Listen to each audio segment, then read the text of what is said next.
नमस्कार दोस्तों, मेरे चैनल हिंदी शिक्षा पे आप सभी का स्वागत है। कैसे हैं आप लोग? आई होप कि अच्छे ही होंगे और अच्छे से अपने आगामी एग्ज़ाम की तैयारी कर रहे होंगे। तो दोस्तों, पहले मेरे चैनल का नाम ज्ञानधारा था, इसीलिए पहले शुरू के वीडियो में आपने ज्ञानधारा सुना होगा, पर फिर बाद में ज्ञानधारा नाम से बड़े चैनल यूट्यूब पे हैं, तो इसलिए मैंने इसको चेंज करके हिंदी शिक्षा कर दिया है। तो शुरू के वीडियो में अगर मैंने ज्ञानधारा बोला होगा तो वो भी मेरा ही चैनल है, आप कंफ्यूज ना हो। और उस पर मैंने कई वीडियो वैसे तो डाली हुई हैं। तो ये स्पेशल उत्तरांचल एलटी हिंदी वालों के लिए जो सीरीज़ मैंने शुरू की हुई है, तो इसमें मैंने पहले आपको हिंदी साहित्य काल विभाजन अच्छे से समझा दिया है। वैसे मैं आज कबीरदास तक मैंने भक्ति काल में आपको करा दिया है। इससे पिछली वीडियो जिन्होंने नहीं देखी है पहले उस वीडियो को देखें और फिर तभी आगे बढ़ें। तो शुरू आज करेंगे हिंदी साहित्य का काल विभाजन व नामांकन। जो सबसे प्रचलित नामांकन दिया वो मैंने आपको वैसे नामांकन डिटेल में बताया है, किसने किस काल को कौन सा नाम दिया और क्यों इस काल को क्या नाम दिया, ये सारा मैंने आपको बताया हुआ है। तो पिछली वीडियो एक बारी ज़रूर देखें आप लोग। तो हिंदी साहित्य का सबसे प्रचलित जो नामांकन किया वो आचार्य रामचंद्र शुक्ल ने किया। और आचार्य रामचंद्र शुक्ल ने आदिकाल दो नामांकन, दोहरा जो नामांकन किया। दोहरा नामांकन का मतलब होता है कि दो नाम दिए। तो पहला नाम दिया आदिकाल। आदिकाल को उन्होंने वीरगाथा काल कहा। तो वीरगाथा काल विक्रमी संवत 1050 से 1375 और ईस्वी सन में 1000 से 1350। और पूर्व मध्यकाल को भक्ति काल नाम दिया। भक्ति काल 1375 से विक्रमी संवत में है ये, तो 1700 और ईस्वी सन में 1350 से 1650।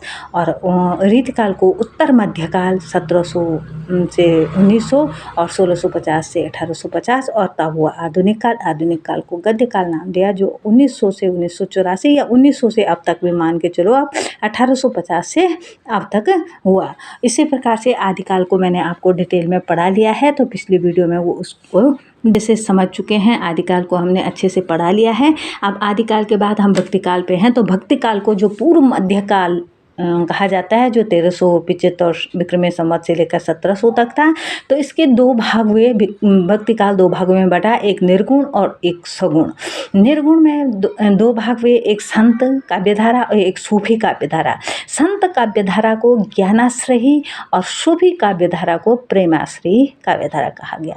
संत काव्यधारा के जो प्रतिनिधि कवि हुए हैं, कवि तो बहुत हुए हैं, जो अभी हमने केवल कबीरदास को पढ़ाया है, लेकिन जो प्रतिनिधि कवि हुए हैं वो कबीरदास हुए हैं। और जो इनका प्रमुख ग्रंथ था वो बीजक था। और मैंने बताया कि बीजक साखी शबद रमैनी का एक संग्रह था, जो संग्रह बनाया था कबीरदास के शिष्य धर्मदास ने। अब सूफी काव्यधारा के जो प्रमुख कवि हुए हैं, जो प्रतिनिधि कवि जिसको कहा जाता है, वो जायसी थे। और जायसी का जो अवधी भाषा में वह महाकाव्य था जो सबसे प्रचलित रहा, और भी इन्होंने साहित्य रचनाएं की हैं, पर जो प्रचलित रहा वो पद्मावत था। ऐसे ही सगुण दो काव्यधाराओं में बंटा, एक राम काव्यधारा थी, दूसरी कृष्ण काव्यधारा थी।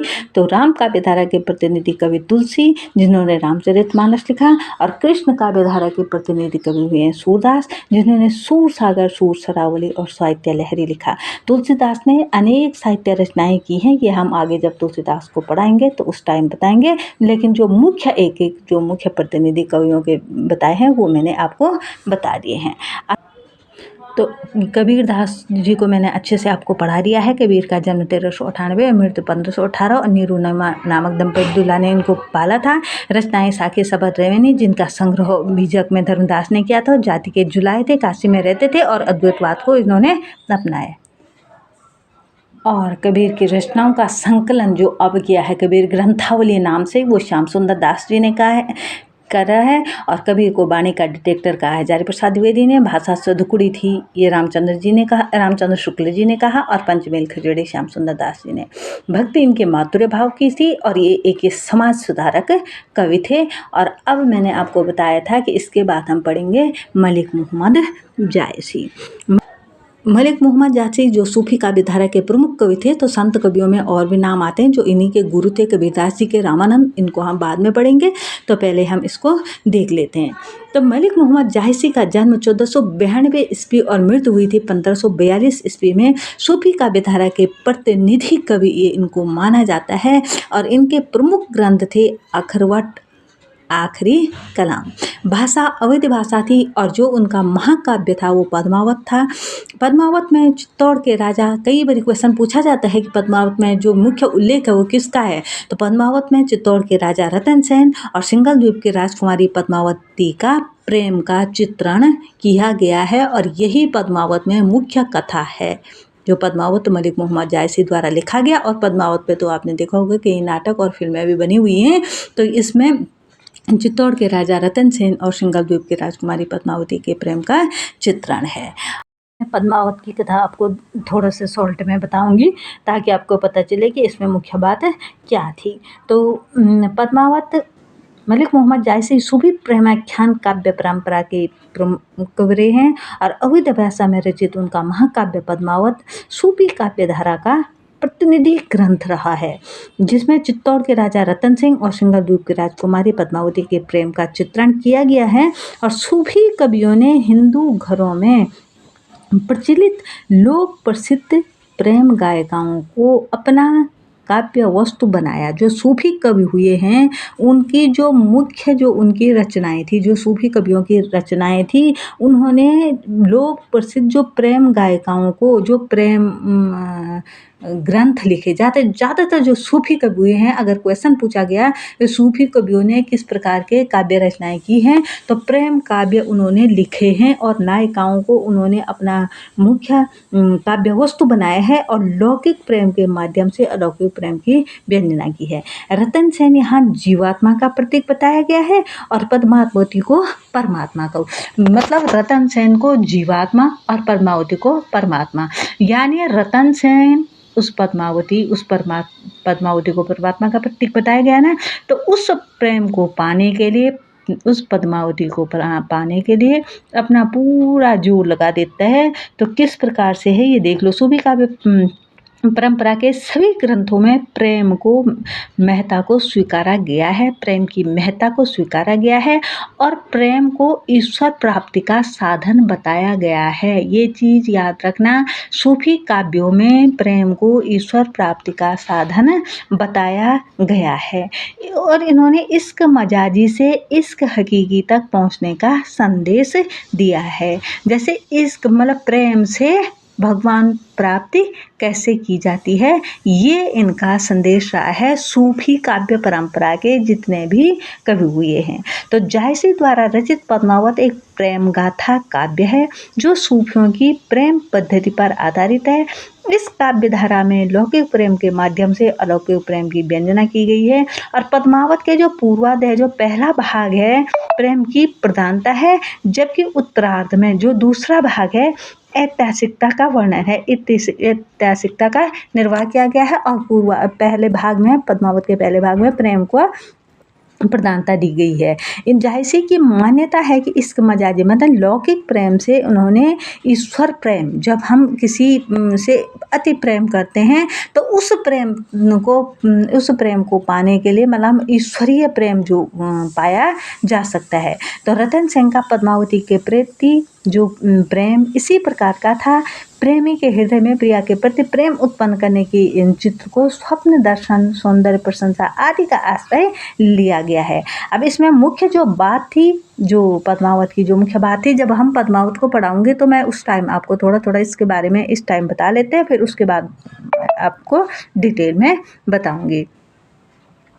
जो हीरामन तोता था पद्मावत में के द्वारा पद्मावती के रूप सौंदर्य का वर्णन, एक हीरावन तोता जो पद्मावती के यहाँ से उड़ करके रतन सेन के दरबार में पहुँचता है और पद्मावती के रूप सौंदर्य का वर्णन रतन सेन के सामने करता है और रतन सेन उस सौंदर्य, उस तोते के मुँह से उस वर्णन को सुन करके किसी के थ्रू आता है वो वहाँ उसके दरबार में और उसका पद्मावती के रूप का, उसके सौंदर्य का इस तरह से बखान करता है, इस तरह से वर्णन करता है कि वो रतन सेन उस की बातें सुन करके उसको पाने के लिए, उसको देखने के लिए, पद्मावती को देखने के लिए बिल्कुल व्याकुल हो जाता है और उसकी और सिंघल द्वीप जा कर के, वहाँ सिंघल द्वीप जहाँ की वो जा कर के उस अंत अनेक कष्ट झेलने के बाद वो पद्मावती को प्राप्त कर लेता है। अब ये लंबी कहानी जब हम पद्मावत पढ़ेंगे तो उस टाइम थोड़ा बहुत इसकी जो कहानी है मैं उस टाइम बताऊंगी। जैसे किसी पथिक को अपने हृदय तक पहुंचने के लिए मंजिलों को पार करना पड़ता है, वैसे ही जीवात्मा को ईश्वर तक पहुंचने के लिए कई मंजिलों को पार करना पड़ता है, जिसका नाम सूफी मत के अनुसार शरीयत, तरीकत, हकीकत और माफियत कहा जाता है। सूफियों ने इसको अन्य नाम जो दिए हैं। तो मुख्यतः इसमें इन पंक्तियों में पद्मावती, इसमें मुख्य रूप से देख लो, पद्मावती बुद्धि का प्रतीक, चित्तौड़ को शरीर का, और तो इस पद्मावती में, पद्मावत कथा में जो मुख्य था, जो पद्मावती थी उसको बुद्धि का प्रतीक और चित्तौड़ को शरीर का, राजा रतन सेन जो मन का प्रतीक माना जा गया है, सिंघल द्वीप हृदय का, हीरामन तोता जिससे राजा ने उसके बारे में सुना था, पद्मावती के बारे में, उसको गुरु का प्रतीक माना गया, नागमती जो रतन सेन की पत्नी थी, नागमती रतन सेन की पत्नी थी, उसको संसार का, राघव चेतन जो शैतान था जो उसको पाने के लिए अलाउद्दीन ने भेजा था, और अलाउद्दीन जो पद्मावती को भी पाना चाहता था और उस रतन सेन को मारने चला था, तो वो माया का प्रतीक था। तो इस प्रकार से पद्मावती, तो इसकी जो मुख्य कहानी है उसमें मुख्य बात है, पद्मावती के अनुपम रूप सौंदर्य की प्रशंसा से प्रभावित होकर के राजा रतन सेन योगी बनकर के सिंघल द्वीप जाता है, और मार्ग में समुद्र यात्रा के समय अनेक विघ्न उसके रास्ते में आते हैं, किंतु उन्हें पार करता हुआ वो अंततः पद्मावती के पार लेता है। लौटते हुए रास्ते में फिर विघ्न आते हैं, पद्मावती उससे बिछुड़ जाती है, किंतु प्रेम की दृढ़ता के कारण उनका पुनर्मिलन होता है, और चित्तौड़ लौटने पर राघव चेतन की दुष्टता के कारण अलाउद्दीन बादशाह पद्मावती को पाने के लिए चित्तौड़ पर आक्रमण कर देता है तथा राजा रतन सेन को बंदी बनाकर दिल्ली ले जाता है, किंतु गोरा बादल की तत्परता से के कारण मुक्त होकर चित्तौड़ लौट आता है। चित्तौड़ लौटकर राणा बीरपाल से उसका युद्ध होता है, जिसमें वह वीर गति को प्राप्त हो जाता है, तथा राजा रतन सेन की दोनों रानियां नागमती और पद्मावती, नागमती उसकी जो रानी थी और पद्मावती को वो वहाँ से ले आया था सिंघल द्वीप से, उसके साथ सती हो जाती हैं। इस प्रकार राजा रतन सेन रूपी आत्मा फना होकर हक की अधिकारिणी बनकर पद्मावती रूपी परमात्मा से एकाकार हो जाती है। जायसी ने पद्मावत को परमात्मा मानकर उसके रूप सौंदर्य की अलौकिक छटा संसार में व्याप्त दिखाई दी है। संसार में जो कुछ सुंदर है सब उसी का प्रतिरूप है। तो इस प्रकार का ही सूफी कवियों के जितने भी ग्रंथ हैं वो सूफी कवियों ने उसमें अलौकिक प्रेम का ही वर्णन किया है। और जायसी के जो मुख्य ग्रंथ था पद्मावत की मैंने कहानी बता दी, और पेपर में आने लायक जो बातें थी वो इसमें बता दी हैं कि जो ये पूछे गए हैं कई बारी, ये पद्मावती किसका प्रतीक था, चित्तौड़ किसका था, राजा रतन सिंह, ये सारा पूछा गया है। तो इनकी आप स्क्रीनशॉट लेते जाएं या तो बीच में आप इनको नोट करते जाएं। ये ऐसे सिंपली क्वेश्चन नहीं है कि आप सोच रहे होंगे कि ऐसे नोट कराए हुए हैं, ये कई बारी पूछे गए हैं और पूछे जा सकते हैं। इसी प्रकार के क्वेश्चन बीच में से आते हैं। जैसे पद्मावत तो सबको पता है जायसी ने लिखा था, लेकिन उसमें मुख्य बातें क्या थी ये पूछा जाएगा। मैंने 2021 का पेपर कराया हुआ है तो उसमें देख लिया होगा कि इस तरह के क्वेश्चन पूछे जाते हैं। और इनके द्वारा जो कही गई पंक्तियां हैं कई बारी ये भी पूछी जाती हैं कि ये पंक्तियां किसके द्वारा लिखी गई हैं। तो मैं साथ साथ जो मुख्य बातें होंगी, मुख्य पंक्तियां होंगी वो नोट कराती जाऊंगी, तो आप नोट करते जाना, और इस प्रकार से आपके पेपर की तैयारी अच्छे से हो जाएगी। जैसे कई बारी व्यतिरेक अलंकार में पूछा जाता है, का सर वहीं तहीं देव मयंकु चांद कलंकी व निष्कलंकु। तो ये जायसी द्वारा लिखित गई पंक्तियां हैं और इसमें व्यतिरेक अलंकार है। भौर कैसे वह मल्लित रानी बिसरहु लुहे लेह अघानी। तो इसमें उपमा अलंकार है, तो ये जायसी द्वारा कृत है। तो ऐसी जो मुख्य पंक्तियां हैं इनको भी साथ साथ याद करते जाना, नोट करते जाना। जितना भी आपको सुनता है तो वो नोट करते जानो, और फिर आपको पेपरों के टाइम पे याद करने में आसानी हो, है ना।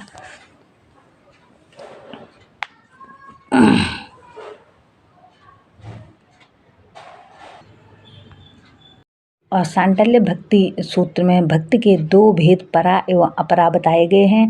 भगवत पुराण में कृष्ण अवतार का विस्तृत रूप से चित्रित किया गया है। और कृष्ण भक्त कवियों ने आधारभूत विषय सामग्री, कृष्ण भक्त पंक्तियों जो आधारभूत सामग्री थी वो भगवत पुराण से ग्रहण की है।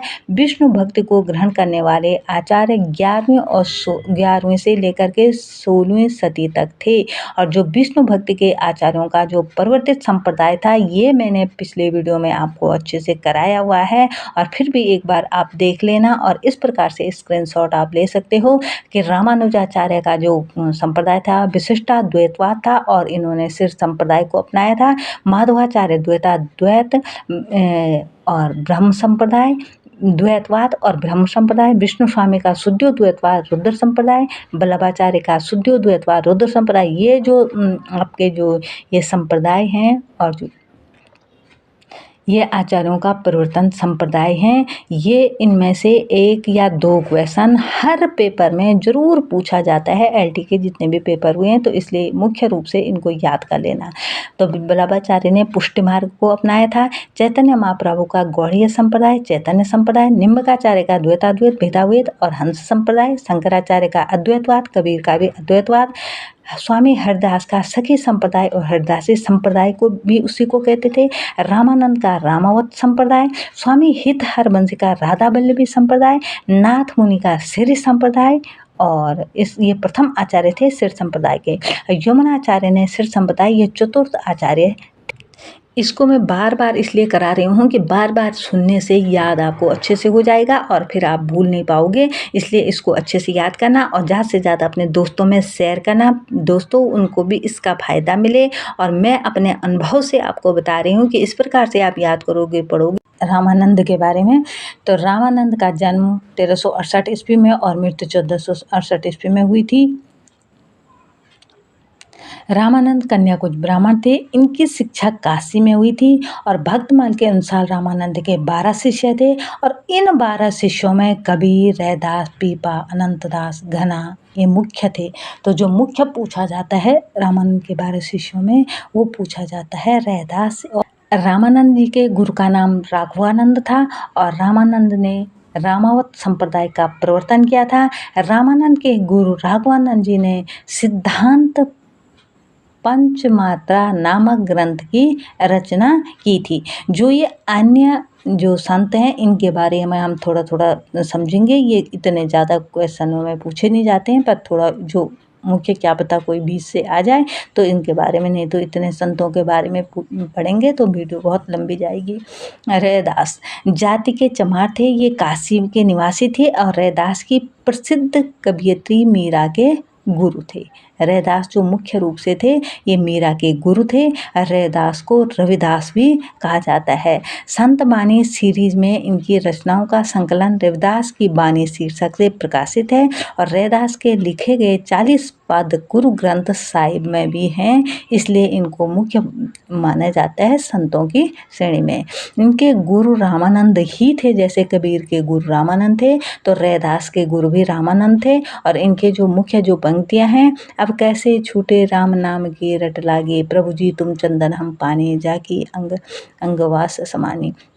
तो मैंने बोला ना आपको, कबीर ने और रैदास ने जितने के निर्गुण संत हुए हैं, जो भी इनके रचनाओं में जो इनकी जो पंक्तियों में जो राम शब्द का उल्लेख हुआ है, तो ये निराकारी राम को, निर्गुण ब्रह्मा राम को मानते थे, न कि दशरथ पुत्र राम को मानते थे।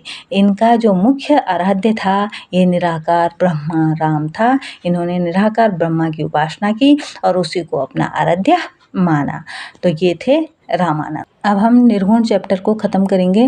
तो निर्गुणों ने ईश्वर को निराकार, घट व्यापी, सूक्ष्म माना है। इन पंक्तियों को आप नोट कर दें, या तो मैंने इसको बता दिया है, फिर भी मैं इन नोट कर दें। निर्गुण भक्ति का संबंध ज्ञान मार्ग से था। ये गुरु को विशेष महत्व देते थे, गुरुओं को विशेष महत्व देते थे। कबीरदास ने कई बार लिखा भी है, गुरु गोविंदो खड़े जाके लोगों काके लागों पाए, बलिहारी गुरु आपने गोविंद दियो बताइए, आपने सुना होगा। और कई जगह इन्होंने गुरु को महत्व भगवान से ऊपर माना है। निर्गुण कवियों में माधुर्य भाव का समावेश होने पर रहस्यवाद का उदय हुआ था और संत काव्य का मूल आधार था अद्वैत दर्शन। मैंने बताया था कि अद्वैतवाद को ये मानते थे। संत मानसिक भक्ति पर बल देते थे, न कि मूर्ति पूजा का ये खंडन करते थे। मुख्य रूप से निर्गुण संत कवि न होकर के समाज सुधारक थे। और ये इस प्रकार का क्वेश्चन इसमें पूछा गया है, तो इसलिए ध्यान रखना कि संत कवि जितने भी थे ये समाज सुधारक थे और इनमें मुख्य थे, कबीर को मुख्य रूप से निर्गुण संत समाज सुधारक माना गया है। और कबीर का रहस्यवाद साधनात्मक रहस्यवाद था, जायसी का रहस्यवाद भावात्मक था और निर्गुण भक्ति का मूल आधार नाम जप था। इन सेंटेंसों को आप याद कर देना। और इस प्रकार की भक्ति का मूल स्रोत दक्षिण भारत से था। जो भक्ति का जो मुख्य आधार हुआ वो भक्ति सूत्रपात हुआ वो दक्षिण भारत से हुआ। और बताया ना मैंने अभी कि रामानंद ही इसको यहाँ लेके आए उत्तर भारत में। और 7वीं शती में भक्तों ने इसमें जो ये लेके आए थे उत्तर भारत में रामानंद लेके आए थे। ये मैंने पहले भी बता दिया है कि सत्येंद्र ने कहा है कि भक्ति द्रविड़ उपजी लाई रामानंद। हिंदी साहित्य में भक्ति आंदोलन की शुरुआत दक्षिण भारत से हुई है। आलावर का मतलब वैष्णव होता है, न्यायनर का मतलब शैव होता है। आलावर भक्तों की संख्या 12 मानी गई है। अब ये मैंने अच्छे से आपको बता दिया है। प्रमुख वैष्णव धर्म में विष्णु भगवान को महत्व दिया गया है, विष्णु की पूजा करते हैं। इनके अनुसार 5 रात्र नारायणी और शाश्वत संप्रदाय को स्थान दिया गया है। और 5 रात्र में रात्र का अर्थ ज्ञान होता है। 5 रात्र का अर्थ 5 प्रकार का ज्ञान होता है, जिसमें परम तत्व, मुक्ति, भुक्ति, योग और विषय जिसको संसार भी कहते हैं। तो इस प्रकार के जो मुख्य परीक्षा में आने लायक बातें थी ये मैंने खुद नोट करके रखी हुई थी, तो ये मैंने आपको बता दी है। इस प्रकार से आप नोट करते जाना और इनको फिर याद करते जाना। वैसे तो सुन करके ज़्यादा अच्छे से याद होता है, आप वीडियो को बार बार देखोगे तो वैसे ही आपको याद हो जाएगा। शंकराचार्य ने पांचरात्र धर्म की प्रतिष्ठा की थी। पांचरात्र धर्म की प्रतिष्ठा शंकराचार्य जी ने की थी, ये अच्छे से याद रखना। और वैष्णव भक्त के तत्व गीत